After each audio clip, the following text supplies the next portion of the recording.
Jika gagal berangkat ke Jepang, siapa sih yang salah? Pihak LPK atau bahkan siswanya sendiri? Sebenarnya siapa sih yang salah?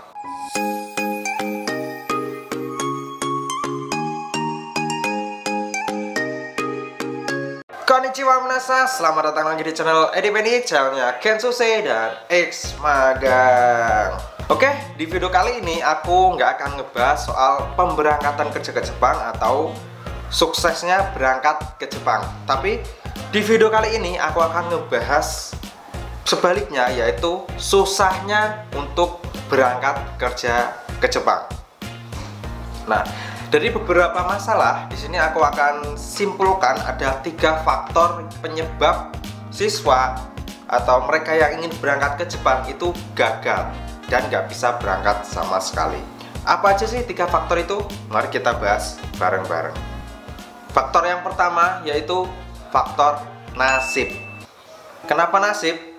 Karena biasanya sudah lulus job terus tinggal berangkat, ada aja halangan yang membuat kita gagal. Seperti contoh, medical check up kita gagal. Padahal bahasa sudah bagus, terus sikap sudah bagus, sudah dapet job, mau tanda tangan kontrak, tapi di MCU gagal. Terus ada lagi yang bisa menghalangi, yaitu masalah kesalahan data di imigrasi.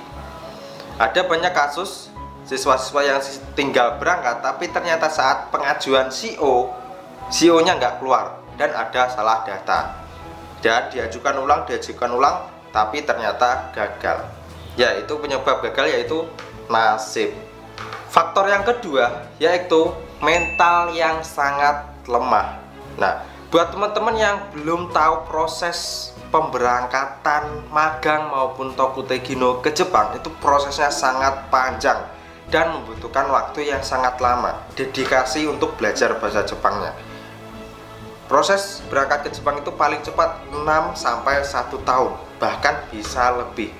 Nah, kenapa di sini aku tulis faktor kedua yaitu mental yang lemah? Karena pada dasarnya biasanya orang yang ingin berangkat ke Jepang itu hanya ingin cepat berangkat tanpa mau tahu proses yang sesungguhnya, yang sebenarnya.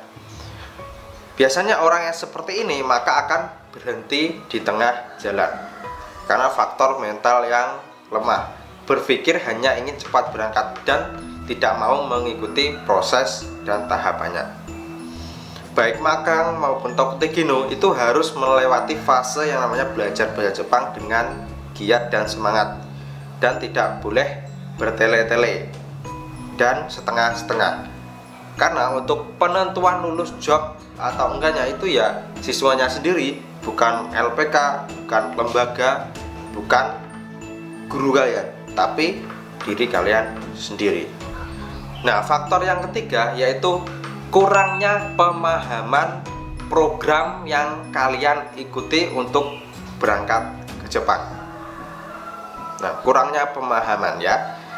Kenapa aku tulis ini? Karena biasanya mereka yang ingin berangkat ke Jepang itu kurang tahu program yang mereka ikuti, dari mulai persyaratan, ketentuan, dan konsekuensi prosesnya. Mereka itu sama sekali nggak tahu, cuma ikut-ikutan temen, cuma pokoknya tahu berangkat ke Jepang aja dan tidak tahu program yang diikuti. Nah, buat teman-teman yang belum tahu program untuk kerja ke Jepang itu ada banyak sekali, dari program G2G dari BP2MI yaitu Kaigo perawat lansia, terus ada magang ke Jepang baik yang Jepang ataupun SO, terus yang terbaru ini program Tokutegino visa specific skill worker, terus ada lagi engineering dan sebagainya. Pokoknya ada banyak sekali visa yang kalian gunakan untuk kerja ke Jepang. Nah, maka dari itu sebelum kalian ingin bekerja ke Jepang, kalian harus mengetahui program yang ingin kalian ikuti.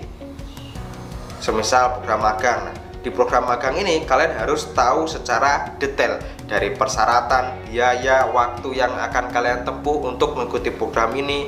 Terus setelah kalian di Jepang, bidang pekerjaan apa yang akan kalian lakukan, dan supaya kalian tidak menyesal di akhir nantinya. Jadi aku garis bawahi sangat penting sekali untuk pemahaman program kerja ke Jepang. Nah, di sini aku juga mau sampaikan buat orang tua siswa yang anaknya ingin berangkat ke Jepang, maka orang tua itu juga harus tahu program yang diikuti anaknya, supaya kalau kalian melihat anak kalian belajarnya lama terus nggak berangkat, kalian bisa tahu, oh seperti ini ternyata prosesnya, oh seperti ini ternyata nggak gampang untuk bekerja ke Jepang, harus melewati fase-fase yang harus dilewati, bukan hanya asal berangkat ke Jepang saja.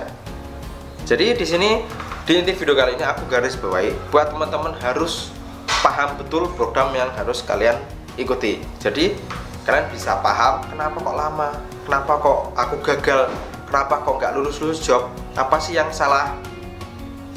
Nah, tadi sudah aku jelasin 3 faktor tadi yang bisa menyebabkan kalian gagal berangkat ke Jepang. Jadi di sini stop teman-teman untuk menyalahkan LPK atau lembaga kalian, semisal kalian nggak dapet job. Tapi introspeksilah diri kalian sendiri, karena yang menentukan berangkat kalau enggaknya itu ya kalian sendiri, mental kalian sendiri, fisik kalian sendiri, kesehatan kalian sendiri, nasib kalian sendiri. Jadi semisal kalau gagal ya jangan menyalahkan LPK atau lembaga atau sensei kalian. Nah, di sini bukannya aku menyudutkan siswa, tapi di sini aku hanya mengedukasi ke teman-teman supaya kalian paham akan konsekuensi untuk ikutan proses kerja ke Jepang. Karena tahapannya itu sangat panjang dan harus kalian lewati. Bukan hanya bayar berangkat, daftar berangkat. No, bukan seperti itu. Oke, untuk video hari ini mungkin cukup sampai di sini. Jadi di video kali ini intinya aku ingin berbagi pengalaman buat teman-teman supaya bisa tahu kenapa kok kalian semisal gagal, terus apa sih yang harus kalian perbaiki. Jadi itu intinya. Dan bila ada pertanyaan silahkan tulis di kolom komentar di bawah. Pokoknya di video kali ini aku nggak mau menyudutin di LPK ataupun siswanya. Aku hanya mengedukasi dan teman-teman bisa mengambil poin-poin pentingnya dari video ini. Oke, aku akhiri videonya. Apabila ada pertanyaan silahkan tulis kolom komentar di bawah. Mite kurete arigatou gozaimashita. Jamatane. See you the next video.